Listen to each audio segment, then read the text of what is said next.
आज की दुनिया में ना एक बहुत ही अजीब सी विडंबना है। मतलब हम सभी हर समय जानकारी से घिरे हुए हैं। हाँ बिल्कुल, इंफॉर्मेशन ओवरलोड। एकदम सही। फोन की स्क्रीन पर लगातार स्क्रॉल करते हुए या दर्जनों ब्राउजर टैब खोलकर हम बस जवाब ढूंढने की कोशिश करते रहते हैं। और ऐसा लगता है जैसे पूरी दुनिया का ज्ञान हमारी जेब में ही है। हाँ, लेकिन सच कहूं तो जानकारी की इस बाढ़ में ना जो असली ज्ञान है वो कहीं बहुत गहराई में खोसा जाता है।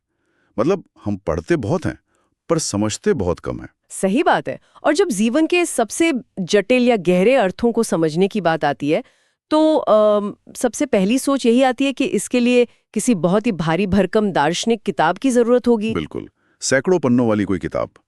लेकिन आज की इस गहरी चर्चा में हम स्रोतों के जिस खजाने का विश्लेषण करने जा रहे हैं ना, वो इस पूरी धारणा को ही पलट देता है। और यहाँ जो बात सबसे ज्यादा सोचने पर मजबूर करती है वो है कि ज्ञान का वजन उसके पन्नों की संख्या से नहीं नापा जा सकता।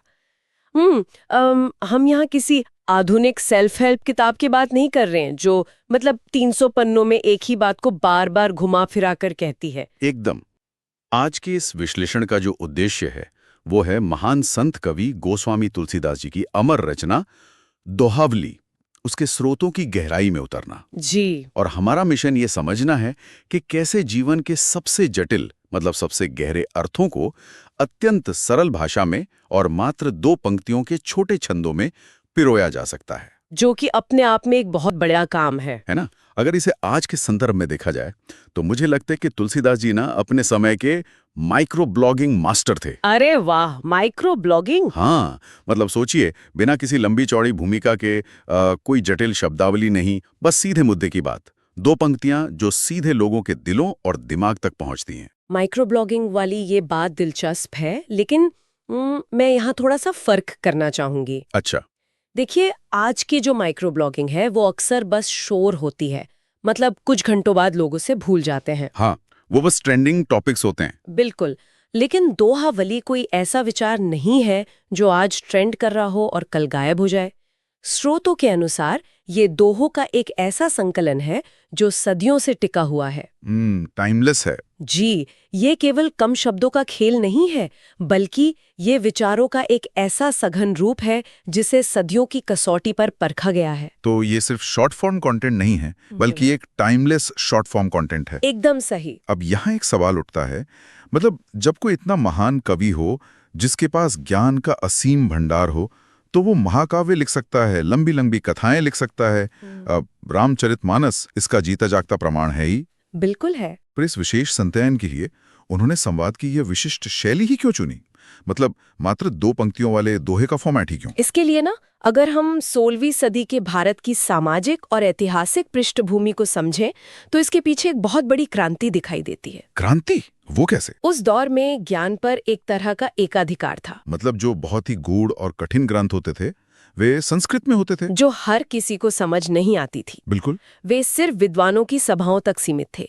अब सोचिए, आम जनमानस जो खेतों में काम कर रहा है, जो अपना रोजमर्रा का संघर्ष कर रहा है, उसके लिए तो वो भारी भरकम भाषा एक बहुत बड़ी दीवार बन जाती होगी। एकदम।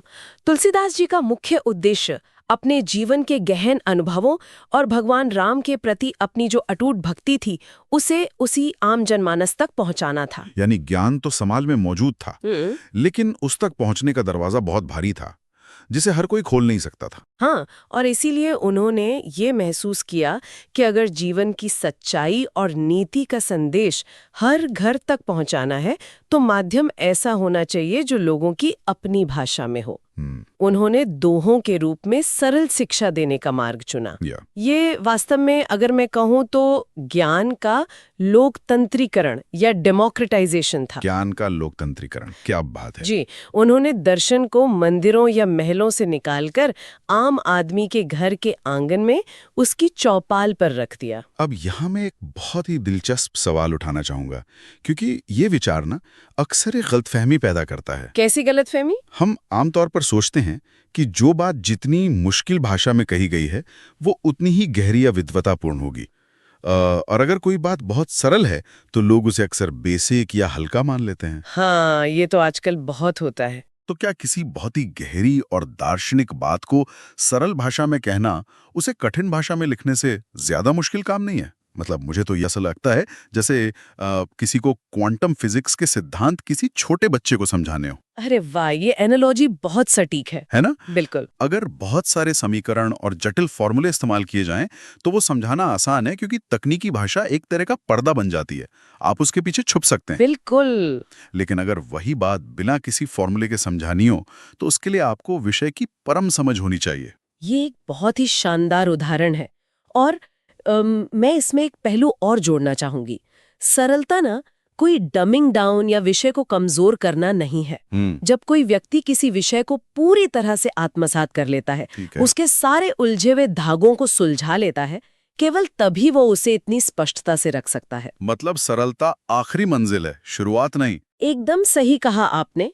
और दोहावली की सरलता कोई मजबूरी नहीं थी, बल्कि ये मानव मस्तिष्क को समझने की एक तकनीक भी थी। देखिए, उस समय प्रिंटिंग प्रेस तो होते नहीं थे। हाँ, किताबें कहाँ छपती थी? तो ज्ञान को एक पीढ़ी से दूसरी पीढ़ी तक कैसे पहुंचाया जाए? लोगों की याददाश्त थी, उनका स्टोरेज डिवाइस हुआ करती थी। ओहो। और 2 पंक्तियों का तुकबंदी वाला दोहा याद रखना बहुत आसान होता है। बिल्कुल। दोहों का व्याकरण, उनकी लय, उनकी तुकबंदी, ये सब एक तरह का कॉग्निटिव मैकेनिज्म है। Cognitive mechanism? हाँ, जो ये सुनिश्चित करता है कि बात दिमाग में चिपक जाए। कठिन पैराग्राफ लोग भूल जाते हैं, लेकिन एक लयबद्ध दोहा दिमाग में बरसों तक गूंजता रहता है। बात तो सही है। इसलिए उन्होंने वो फॉर्मेट चुना जो सीधे लोगों की स्मृति में छप जाए। ये तो बात हो गई कि उन्होंने ज्ञान को किस बर्तन में परोसा, मतलब उनका फॉर्मेट क्या था। जी। लेकिन अब उस बर्तन के अंदर क्या है, ये समझना बहुत जरूरी है। जी। ज्ञान को आम जनता तक पहुंचाना एक बात है, लेकिन सवाल ये है कि उस आसान भाषा में उन्होंने मुख्य रूप से क्या संदेश दिया?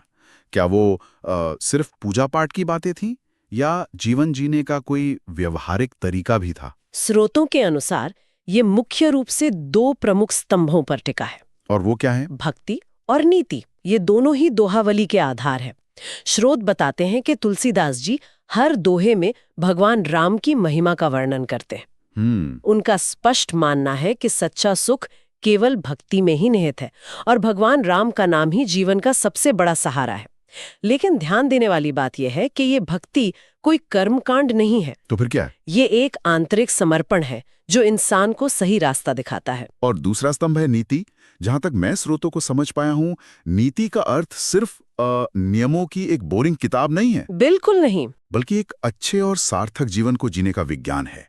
अच्छे कर्म करना, सच्चाई का साथ देना, और सबसे बड़ी बात, अहंकार से मुक्ति रहना। हाँ, अहंकार से मुक्ति। अगर मैं इसे थोड़ा आधुनिक रूपक, मतलब एक एनालॉजी के जरिए देखने की कोशिश करूं, जी बताइए। तो मान लीजिए कि मानव जीवन एक गाड़ी है। ठीक है। अब इस गाड़ी में जो भक्ति है या जो ईश्वर के प्रति अटूट विश्वास है, वो उस गाड़ी का इंजन या उसका ईंधन है। वो आगे बढ़ने की ऊर्जा देता है। लेकिन सिर्फ एक शक्तिशाली इंजन होने से काम नहीं चलता।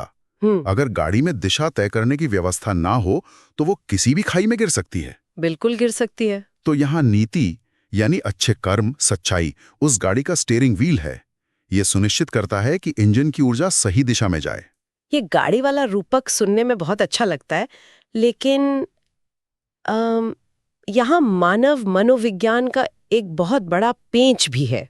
कैसा पेंच? कई बार इंसान सोचता है कि जीवन का स्टीयरिंग उसके अपने हाथों में है और वो बहुत सही रास्ते पर जा रहा है, लेकिन असल में वो स्टीयरिंग उसका अहंकार चला रहा होता है। अहंकार यानी ईगो। ईगो स्टीयरिंग चला रहा है। जी। स्रोत इस बात पर बहुत जोर देते हैं कि अहंकार सबसे बड़ी बाधा है। हम अक्सर अहंकार को सिर्फ एक बुरा बर्ताव मान लेते हैं, जैसे किसी का घमंडी होना या रूखेपन से बात करना। हाँ, आमतौर पर हम ईगो का यही मतलब निकालते हैं। लेकिन दार्शनिक रूप से अगर देखें तो अहंकार एक बहुत बड़ा एपिस्टेमोलॉजिकल बैरियर है। एपिस्टेमोलॉजिकल बैरियर थोड़ा भारी शब्द हो गया ये। मतलब ये इंसान के कुछ भी नया सीखने या सत्य को जानने की प्रक्रिया को ही ब्लॉक कर देता है, रोक देता है। अच्छा, इस बात को थोड़ा और खोलकर समझते हैं। अहंकार ज्ञान को कैसे रोकता है? देखिए, जब कोई व्यक्ति अहंकार में होता है ना, तो उसका दिमाग ये मान लेता है कि मुझे सब कुछ पता है। हाँ, वो जो आई नो इट ऑल वाला एटीट्यूड होता है। बिल्कुल, ये एक बंद लूप है, एक क्लोज लूप। अगर कोई बर्तन पहले से ही खुद को भरा हुआ मान ले, तो आप उसमें और पानी कैसे डाल सकते हैं? पानी तो बाहर गिर जाएगा। एकदम। भक्ति के मार्ग में सबसे पहली शर्त है समर्पण। ये स्वीकार करना कि इस ब्रह्मांड में एक ऐसी सत्ता है जो मुझसे कहीं अधिक विराट है। और ये समर्पण